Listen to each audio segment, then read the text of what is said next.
بسم الله الرحمن الرحيم.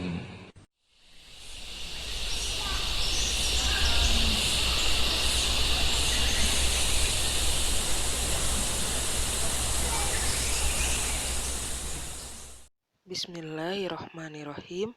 Assalamualaikum warahmatullahi wabarakatuh. Berjumpa kembali dengan Umu dalam pembelajaran biologi. Hari ini kita akan mempelajari tentang sistem pencernaan makanan pada manusia. Pencernaan adalah proses penguraian bahan makanan menjadi molekul-molekul yang lebih sederhana dan siap diserap di usus halus. Proses pencernaan terbagi menjadi dua tahap, yaitu pencernaan mekanik dan pencernaan kimiawi. Berikut adalah struktur organ pencernaan, dimulai dengan rongga mulut, kelenjar ludah, kerongkongan, hati, lambung, pankreas, usus halus, usus besar, dan berakhir di anus. Dan ini merupakan ilustrasi masuknya makanan ke dalam sistem pencernaan. Mekanisme pencernaan. Proses pencernaan dimulai dari masuknya makanan ke dalam mulut. Bagian-bagian mulut terdiri dari gigi, lidah, dan kelenjar ludah. Gigi berfungsi untuk mengunyah bahan makanan menjadi potongan-potongan kecil. Susunan gigi pada saat anak-anak disebut gigi susu, sedangkan orang dewasa memiliki susunan gigi permanen seperti gambar berikut ini.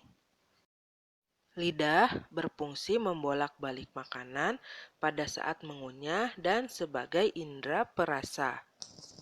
Kelenjar ludah menghasilkan ludah yang mengandung enzim petialin atau amilase yang akan mencerna amilum menjadi glukosa dan maltosa. Selanjutnya, setelah dari mulut, makanan akan menuju esofagus atau kerongkongan.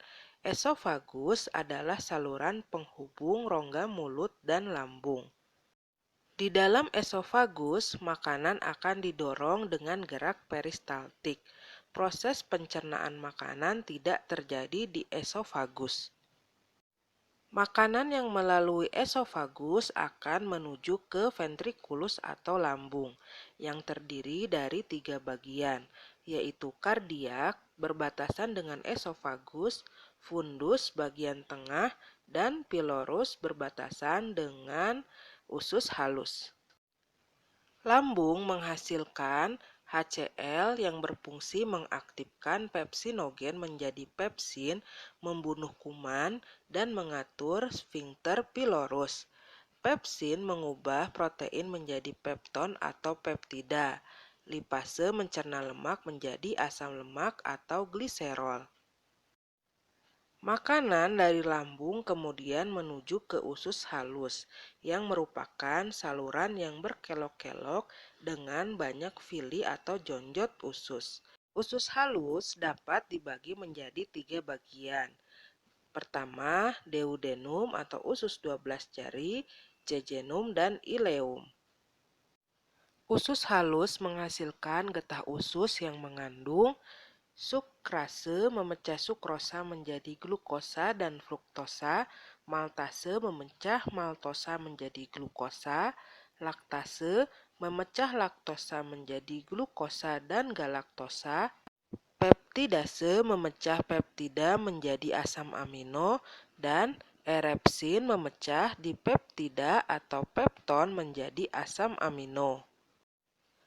Hati menghasilkan cairan empedu yang mengandung air sebagai pelarut dan musin atau lendir yang melicinkan duodenum. Natrium karbonat untuk menetralkan sifat asam dan menghentikan aktivitas pepsin. Berperan juga untuk pengemulsi lemak. Pankreas menghasilkan getah pankreas yang mengandung lipase memecah lemak menjadi gliserol dan asam lemak, Tripsin memecah protein menjadi asam amino dan amilase memecah amilo menjadi glukosa dan maltosa. Hati dan pankreas memasukkan getah yang dihasilkannya ke dalam usus 12 jari atau duodenum.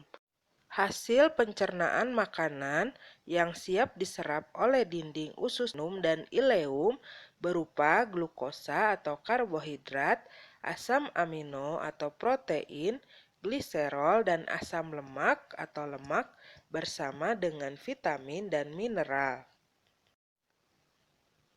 Sementara itu, sisanya akan didorong ke usus besar untuk diproses menjadi feses. Glukosa dan asam amino akan diserap masuk ke dalam hati melalui vena porta hepatica, sedangkan asam lemak dan gliserol melalui pembuluh kil. Sisa makanan dari usus halus kemudian didorong ke usus besar. Di dalam usus besar, sisa makanan yang masih mengandung air dan garam mineral akan diserap kembali atau reabsorpsi. Di dalam usus besar, sisa makanan mengandung pembusukan oleh bakteri Escherichia coli. Proses ini akan menghasilkan vitamin K dan B12. Sisa makanan dalam bentuk feses kemudian bergerak menuju rektum dan akhirnya keluar melalui anus. Kelainan pada sistem pencernaan, di antaranya adalah diare. Feses yang dihasilkan bersifat encer atau cair karena iritasi akibat infeksi bakteri. Gastritis, iritasi pada lapisan mukosa lambung. Sembelit atau konstipasi, kesulitan buang air besar karena feses menjadi keras dan kering, disebabkan kekurangan serat dan air. Selanjutnya, apendisitis atau usus buntu, peradangan pada umbai cacing. Terakhir ada gastroesophageal reflux disease atau GERD, naiknya kembali asam lambung ke kerongkongan yang disebabkan kendur atau lemahnya sphincter esofagus bagian bawah. GERD ini menimbulkan efek seperti terbakar pada bagian perut atas dan dada. Pekan depan, insya Allah kita akan melakukan evaluasi sistem pencernaan pada manusia. Pekan depan merupakan pekan terakhir pada pembelajaran semester ini. Jangan lupa mengumpulkan tugas pekan yang lalu tentang isi piringku. Kita cukupkan sampai di sini. Kita tutup dengan doa, Subhanaka Allahumma wa bihamdika, asyhadu an la ilaha illa anta, astaghfiruka wa atubu ilaik. Assalamualaikum warahmatullahi wabarakatuh.